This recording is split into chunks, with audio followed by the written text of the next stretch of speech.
Assalamualaikum warahmatullahi wabarakatuh. Selamat pagi, salam sejahtera buat kita semua. Apa kabar kawan-kawan semuanya? Lama saya sudah tidak melakukan upload terhadap kolam koi saya ini. Tapi kali ini saya akan membicarakan tentang dua barang yang barusan saya beli, yaitu pertama Vircon Aquatic. Saya beli cuma berapa ini? 50 gram karena harganya sangat mahal sekali. Nanti link pembeliannya ada di kolom deskripsi. Vircon Aquatic ini selain sebagai disinfektan, dia juga bisa digunakan untuk kolam koi, tapi dengan dosis yang disarankan, yaitu sekitar 2 ppm per ton air. Nah, aplikasinya di mana? Nanti aplikasinya kita lakukan pengenceran, kemudian kita taburkan pada kolam koi kita ini. Dia aman untuk ikan dan berfungsi sangat efektif untuk membunuh virus dan bakteri patogen yang ada di chamber. Seperti kita ketahui bersama bahwa di chamber mekanis itu pasti ada endapan kotoran ikan yang banyak, pasti di situ bakteri patogen. Jadi fungsinya ini adalah untuk membunuh bakteri patogen yang ada di chamber mekanis. Kita tidak perlu menunggu sampai ikan kita sakit atau kita mati baru kita melakukan tindakan pencegahan. Baru kita melakukan tindakan pengobatan. Sebaiknya mencegah daripada mengobati. Jadi sebelumnya dia mirip seperti PK, fungsi kerjanya mirip seperti PK, tetapi keunggulannya yaitu satu, dia tidak mengikat oksigen, jadi nanti ikan-ikan itu tidak saling berebut oksigen karena dia tidak mengikat oksigen. Kedua, dia tidak menimbulkan endapan dalam air kolam. Dan yang ketiga, menurut beberapa review bahwa air ini akan cenderung lebih encer, tidak kental. Nah, bagaimana cara aplikasi Vircon Aquatic ini ke dalam kolam? Ikutin terus video saya. Oke? Nah, sebelum kita melakukan pengenceran atau melakukan treatment kolam ini dengan menggunakan Vircon Aquatic, saya akan review dulu kolam saya ini ya, karena sudah lama nggak direview. Ini kolam yang sudah hampir 1,5 bulan tidak pernah saya backwash maupun dripping air. Penambahannya hanya di sini saya menambahkan, ini ada aerator ya, aerator gede di dekat apa ini namanya, pipa arus. Jadi kalau teman-teman membuat kolam, baiknya pikirkan juga aerasi dalam kolam ini, tapi baiknya jangan menggunakan diffuser di tengah itu karena dia akan mengganggu pandangan dari ikan.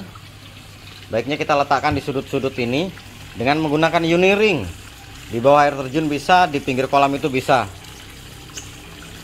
Biar suplai oksigen dalam kolam ini tercukupi. Kita lihat air di permukaan ini sudah mulai berwarna ini sedikit kehijauan atau bahkan kuning mungkin ya. Nah, kalau kita indikasikan ini, sayang saya nggak punya alat test pack untuk mengukur kadar nitrit di dalam kolam ini. Jadi mungkin udah kadar amoniaknya agak tinggi, tapi ikannya masih terlihat sehat ya. Atau ini karena airnya berwarna hijau karena saya sudah tidak menggunakan lampu UV di chamber. Kita akan buka chamber ini. Nanti ada perubahan signifikan kedua, yaitu bahwa di chamber ini, di bawah kayu ini, nah ada kain streaming yang biasa dipakai oleh ibu-ibu untuk buat apa itu, bordiran atau tenunan. Nah, tujuannya yaitu menghindari adanya nyamuk, karena memiliki kolam koi ini masalah utamanya adalah jentik nyamuk. Saya sudah melakukan banyak perlakuan, misalkan aerasi dibesarkan, kemudian apa ini namanya, penambahan ikan-ikan seperti ikan Sumatera, ikan koi, ikan cupang, tapi semuanya malah menimbulkan masalah. Ketika dia mati di chamber, kita nggak bisa lihat dan justru jadi sumber bakteri maupun penyakit. Nah, solusi saya ini sangat efektif untuk mencegah larva dari nyamuk tadi itu keluar dari chamber. Jadi kalau kita buka di sini, Di dalam ini ada nyamuk tapi nggak banyak, tapi dia terjebak di dalamnya, tidak bisa keluar. Karena kita tahu nyamuk pasti bisa bertelur di mana aja. Mungkin walaupun sudah saya tutup seperti ini, dia bisa bertelur mungkin lewat skimmer ini atau lewat bottom drain. Jadi tujuan pemberian streamin ini yaitu untuk mencegah larva nyamuk itu keluar dari kolam. Dia akan mati di dalam kolam karena nggak bisa keluar, karena terkunci. Oke, kita buka lagi ya filter chambernya supaya kelihatan. Nah, ini tampilannya ya, streamingnya. Kita buka, nanti saya buka. Nah, kita buka streamingnya, nanti akan keluar nyamuknya. Nah, terlihat kan nyamuknya banyak. Nyamuknya banyak di dinding-dinding. Mereka terperangkap, tidak bisa keluar. Jadi aman dia sebenarnya. Di luar tidak ada nyamuk, tapi di dalam banyak nyamuk. Nyamuk ini akan terperangkap di dalam kolam, dalam chamber, dan mati di sini juga. Jadi bisa mengurangi penyakit DBD. Terus yang kedua, lihat ini, semua aerasi kencang di dalam chamber. Kemudian ada ikan-ikan juga di dalam chamber ini, dan semuanya tidak efektif untuk membunuh larva nyamuk. Oke, kita review ya. Ini chamber vortex. Chamber vortex ini saya menggunakan media filter Bruis total. Bruis ada 24 Bruis di sini. Kemudian di sini sama chamber mekanis juga, jaring nelayan. Ini biologis dan biologis. Nah, untuk aplikasi Virkon Aquatic, baiknya kita melakukan backwash dulu terhadap kolam ini. Saya akan melakukan backwash terhadap kolam karena desain kolam saya seperti ini, bahwa saya bisa melakukan backwash ketika level air dari chamber vortex ini sampai setinggi ini ya, baru dia bisa setinggi ini, baru dia bisa melakukan backwash. Otomatis akan mengurangi air di kolam utama ini sekitar seperempat air kolam, seperempat tonase air di kolam utama ini akan turun karena kita akan melakukan backwash, karena level air yang hendak kita capai adalah di bawah pipa-pipa tadi. Backwash ya, ini saya tunjukkan bahwa banyak nyamuk yang mati. Nah, ini mati-mati nyamuknya nih. Ini larvanya semuanya mati, tidak bisa keluar, apalagi di sini. Nah, banyak tuh kayak mati. Yang penting dengan streaming tadi bisa mengurangi nyamuk tidak keluar dari kolam, dan kolamnya nggak ada nyamuknya. Terus kita akan melakukan backwash ya. Saya akan buka backwashnya. Saya tutup yang di sini ya. Air terjun pasti langsung mati, dan dia akan menyesuaikan ketinggian dengan chamber. Kemudian ini air saya buang ke kolam gurame saya di belakang. Kita lihat ya, air di chamber ini akan cepat naiknya lah. Dia cepat naik itu. Dia akan cepat naik karena menerima limpahan air dari kolam utama. Oke, kita tunggu sampai level airnya tercapai, baru kita akan lakukan backwash. Setelah kita lakukan backwash, kita dripping lagi dengan air baru. Ini udah mulai turun, lihat itu kolam utamanya udah mulai turun. Sebenarnya bisa diakalin pakai ditutup di bottom drain, tapi saya malas jebur-jebur kolam untuk nutup bottom drain, jadi lebih baik saya kurangin airnya saja. Sekaligus saya mau dripping dengan air baru nanti sekitar seperempatnya. Sebelumnya itu kita sambil bersihin kotoran-kotoran nyamuk tadi ya, di sini kayak di sini.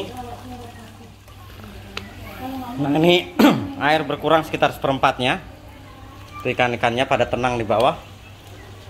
Langsung kita lihat di backwash. Di backwash ini sangat efektif. Kalau nunggu backwashnya nih, air di backwash ini sedikit, kita tunggu bentar lagi. Ketika dikit nanti baru kita cabut, akan terlihat kotornya air. Oke, suara mesinnya sudah terlihat, itu mesinnya. Oh ya, mesinnya nih Sunsun GTP 8000, masih awet ya, udah umur setahun lebih. Kita backwash dulu yang bagian chamber mekanis, bagian vortex. Kita cabut yang ini. Langsung kotor, kotorannya naik. Sambil kita bersihkan ya yang di chamber vortex, kita semprot dengan air supaya nanti kotoran yang di atas ini semuanya rontok ke bawah. Saya nggak punya kameramen, jadi seperti ini aja. Kita bersihkan dulu yang chamber vortex. Ketika chamber vortex ini kita bersihkan, otomatis air di kolam utama juga akan turut berkurang.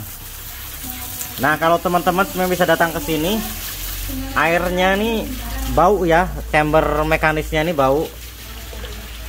Ini males saya melakukan pengangkatan ke atas, kita backwash lewat gini aja. Ini pasti bau amonia yang terkumpul di dasar kolam. Padahal baru 1,5 bulan kemarin saya backwash juga. Ternyata sangat cepat karena kebutuhan pakannya juga ini banyak. Oke, kita lihat ya. Nah, ini kotor airnya. Kita tutup lagi, biarkan air di chamber mekanis ini di chamber backwash ini habis. Kita cabut lagi biar benar-benar bersih yang di vortexnya. Sambil kita bersihkan. Oh ya, dulu pernah ada yang bertanya bahwa apabila dibersihkan gini, air dari chamber vortex akan masuk ke dalam kolam utama. Kita cek ya, tidak ada ya, tidak ada air dari vortex yang masuk ke kolam utama. Oke, kita masih bersihkan chamber yang bagian vortex ya. Apakah masih kotor? Masih kotor, tapi sudah tinggal sedikit.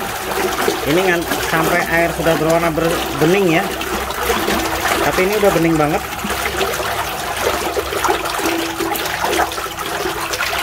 Oke, tutup lagi.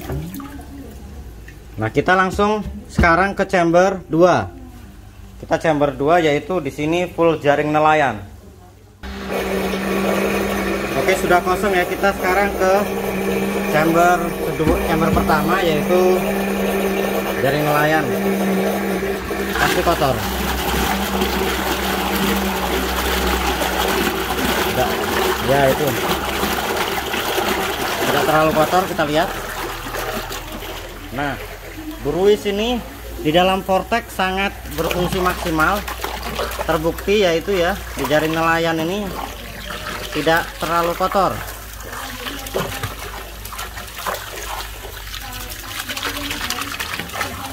Kalau tidak terlalu kotor gini, lebih cepat kita backwashnya.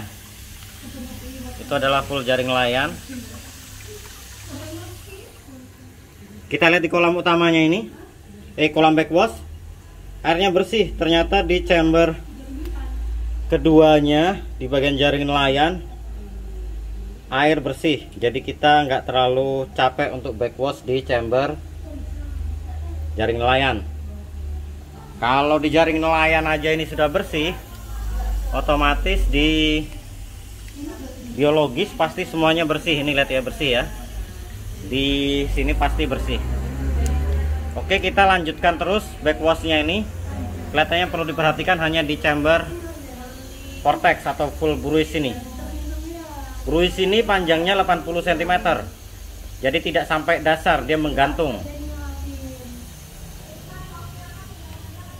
Oke, kita cabut lagi yang vortex untuk memastikan benar-benar bersih.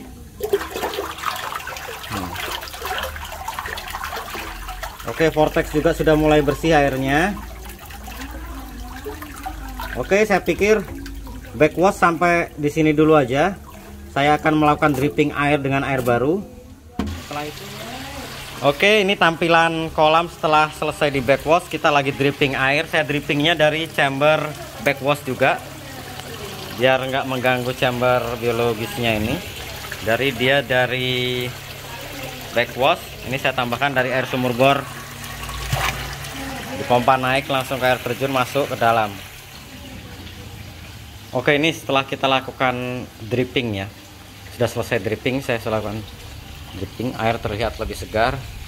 Ikannya juga sudah mulai mengejar-ngejar saya untuk minta diberikan makan.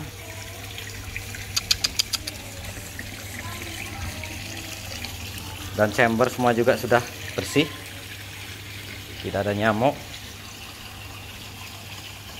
Oke, nanti sore kita akan perlakuan zircon aquatic, dan ikan ini akan terus puasa sampai besok pagi.